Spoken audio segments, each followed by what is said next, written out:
أعوذ بالله من الشيطان الرجيم. بسم الله الرحمن الرحيم.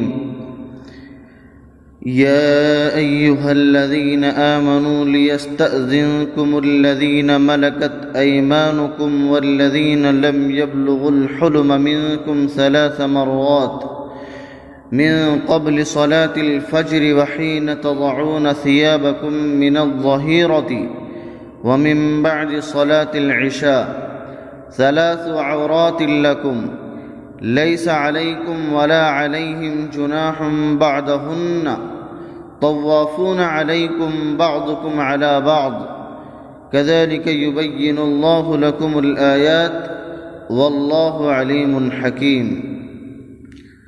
صدق اللہ العظیم.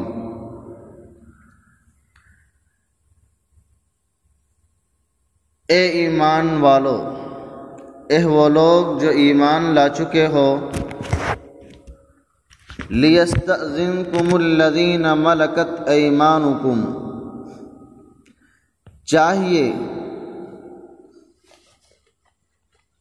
کہ اجازت لے لیں وہ جن کے مالک ہیں تمہارے دائیں ہاتھ، اور وہ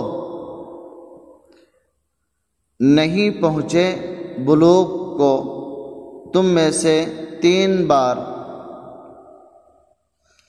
من قبل صلاۃ الفجر، فجر کی نماز سے پہلے، اور جس وقت تم کپڑے اتار دیتے ہو ظہر کے وقت اور عشاء کی نماز کے بعد.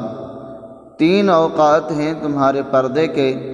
لیس علیکم ولا علیہم، نہیں ہے تمہارے اوپر نہ ان کے اوپر کوئی حرج، بعدہن، اس کے بعد.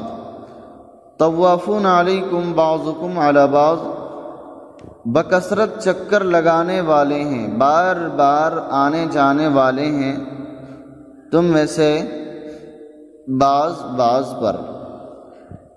اللہ تعالیٰ اسی طرح اپنے احکام کو بیان فرماتا ہے، اور اللہ تعالیٰ جاننے والا اور حکمت والا ہے.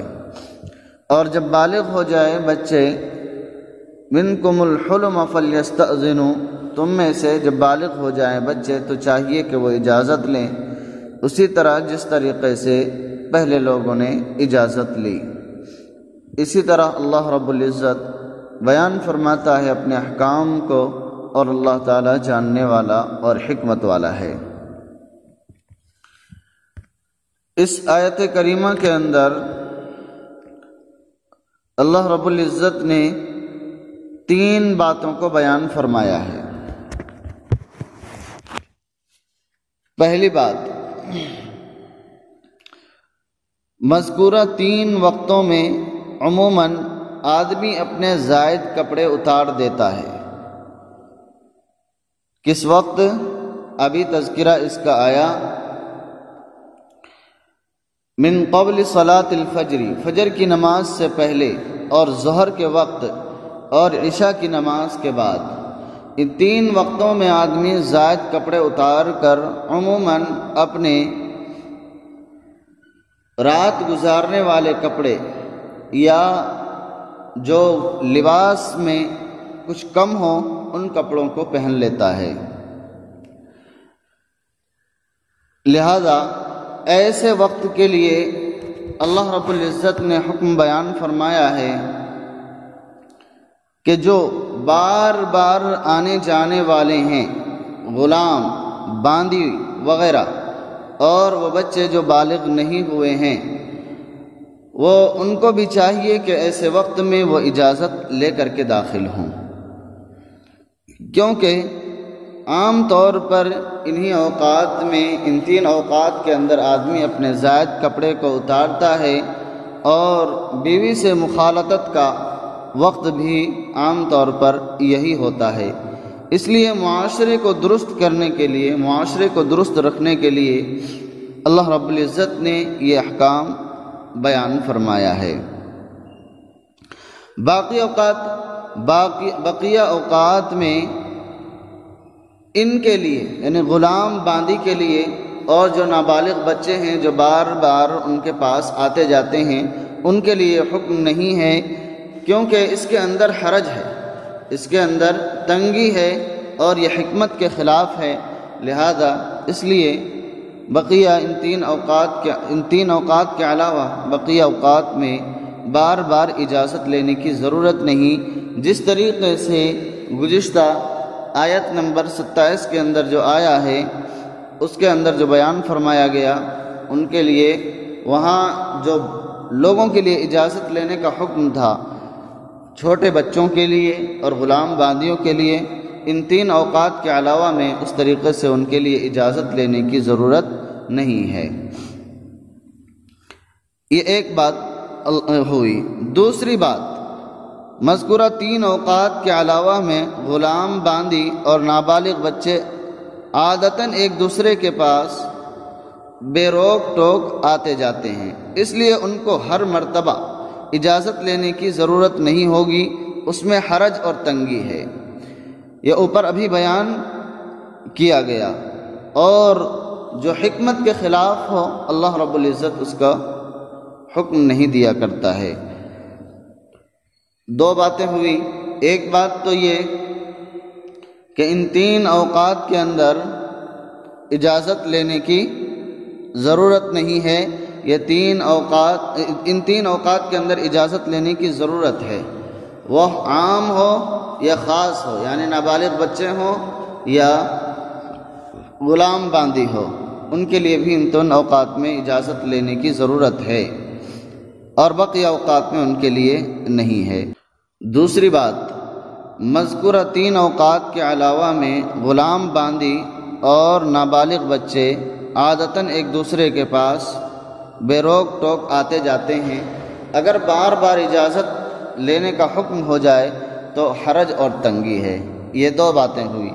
تیسری بات، نابالغ بچے جب حد بلوغ کو پہنچ جائیں تو ان کا حکم ان مردوں جیسا ہے جس کا تذکرہ آیت نمبر 27 میں آیا ہے، اور پھر ان کے لیے اجازت لینے کی ضرورت ہوگی ہر اوقات کے اندر، کیونکہ اب وہ حد بلوغ کو پہنچ چکا ہے۔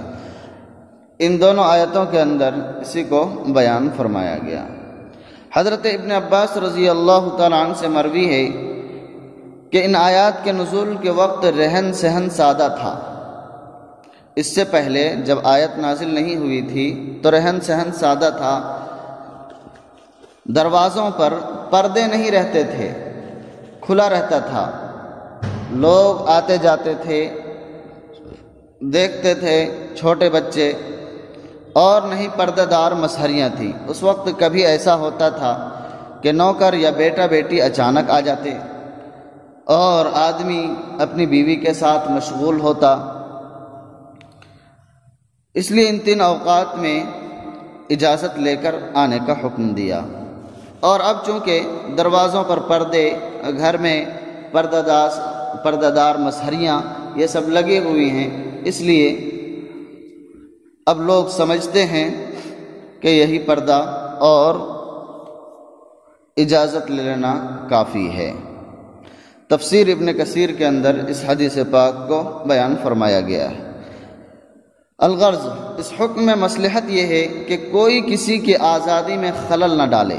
یہ جو بیان فرمایا گیا ہے استئذان، اجازت لینا ان تین اوقات کے اندر چھوٹے بچوں کے لیے، مطلب یہ ہوا کہ آدمی جب پرسنل لائف کے اندر ہے اور پرسنل ٹائم کے اندر ہے تو اس کی خلل اور اس کی خلوت کے اندر دخل اندازی نہ ہو، لہذا یہ حکمت کے موافق ہے اور اللہ تعالیٰ ایسی باتوں کو بیان فرماتا رہتا ہے۔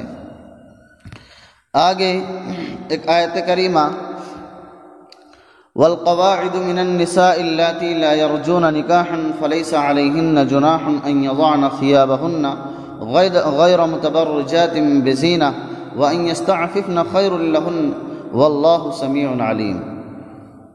اور قاعدے ان عورتوں کے لیے کہ جو نکاح کی امید نہیں رکھتی تو ان پر کوئی حرج نہیں ہے کہ وہ اپنے کپڑے رکھ دیں، زائد کپڑے، غیر متبرجات بزینہ، اپنی زینت کو ظاہر کرنے والی نہ ہوں۔ وَأَن يَسْتَعْفِفْنَ خَيْرٌ لَهُنْ، اور عفت پاک دامنی کو چاہنا یہ ان کے لیے زیادہ بہتر ہے، اور اللہ تعالیٰ دیکھنے والا ہے، جاننے والا ہے۔ آیت نمبر 31 کے اندر، اس سورے کے اندر بیان فرمایا گیا ہے کہ آدمی جو گھر میں رہتے ہیں محرم، عورتوں کو ان کے لیے ہر وقت کیسا رہنا چاہیے، کس طریقے سے ان کے ساتھ زندگی گزارنی چاہیے، پردے کا حکم آیا ہے اور وہاں سے بیان فرمایا گیا ہے۔ لیکن بوڑھی عورتیں جو ہیں بالکل بوڑھی ہو گئی ہیں، اب نکاح کی امید نہیں رکھتی ہیں، تو اب ان لوگوں کے لیے، ان عورتوں کے لیے تھوڑی سی تخفیف ہے۔ شاہ عبد القادر صاحب رحمۃ اللہ علیہ لکھتے ہیں موضح القرآن کے اندر، بوڑھی عورتیں گھر میں تھوڑے کپڑے میں رہیں تو درست ہے، اور پورا پردہ رکھیں تو اور زیادہ بہتر ہے۔ اسی کو آیت کریمہ میں بیان فرمایا گیا ہے۔ مطلب یہ ہوا کہ ایسی بوڑھی عورتیں گھر سے باہر نکلتے وقت یا گھر کے اندر وہ اپنے زائد کپڑے مثلاً اوڑھنی وغیرہ رکھ سکتی ہیں گھر کے اندر، اور جب باہر نکلیں تو برقع وغیرہ اتار سکتی ہیں، لیکن برقع وغیرہ پہنے رہنا اور اسی طریقے سے گھر کے اندر اوڑھنی وغیرہ اوڑھے رکھنا یہ ان کے لیے زیادہ بہتر ہے۔ وَأَن يَسْتَعْفِفْنَ خَيْرٌ لَهُنْ، اور عفت کو طلب کرنا، پاک دامنی کو چاہنا یہ ان کے لیے زیادہ بہتر ہے، اور اللہ تعالیٰ دیکھنے والا ہے، سننے والا ہے اور جاننے والا ہے۔ اللہ تعالیٰ دیکھ رہا ہے کہ کون پاک دامنی کو چاہتا ہے، اللہ تعالیٰ دلوں کو بھید کو جانتا ہے، سب کچھ دیکھتا ہے۔ لہذا جو کچھ جس نیت سے وہ عورت اپنی اوڑھنی اتارے گی یا برقع اتار کر چلے گی، وہ پاک دامنی چاہتی ہے یا نہیں چاہتی ہے، اللہ تعالیٰ ان باتوں کو دیکھنے والا ہے اور جاننے والا ہے۔ اللہ تعالیٰ ان باتوں پر عمل کی توفیق مرحمت فرمائے۔ وما توفیقی الا باللہ۔